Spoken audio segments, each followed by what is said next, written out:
সময়ের আগেই মাঠ থেকে নেমে এলেন থিবো কোর্তোয়া। তার চোখ দুটো ভিজে গেছে ততক্ষণে। বাপাসের হিপের ব্যথা সহ্য করতে পারছিলেন না। সেই যন্ত্রণাই কি চোখে জল এনে দিয়েছিল?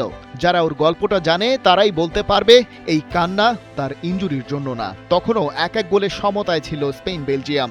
যে কারো কনফার্ম হতে পারত সেমিফাইনালের টিকিট। তবুও কোর্তোয়ার এই কান্না কেন?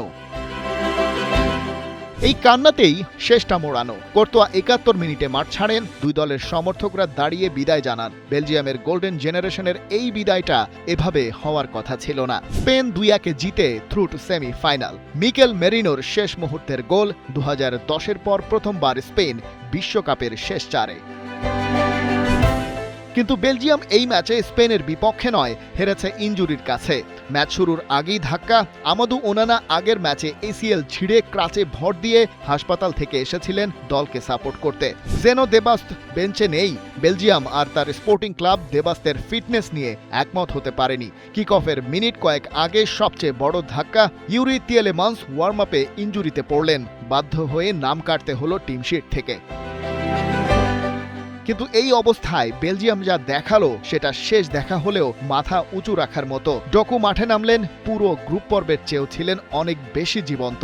পেদ্রো পোরোর বিপক্ষে বারবার স্পেস বের করলেন। স্পেনের মিডফিল্ড টেনে নিজের দিকে নিতে সক্ষম ছিলেন, কিন্তু সেই একই সাহস ডেকে আনলো বিপদও। স্পেন সরাসরি খেলতে এলে পোরো এগিয়ে গেলেন, ডকু পিছিয়ে পড়লেন। সেই মৌকায় হাইড্রেশন ব্রেকের পরপরই ফাবিয়ান রুইজের গোল।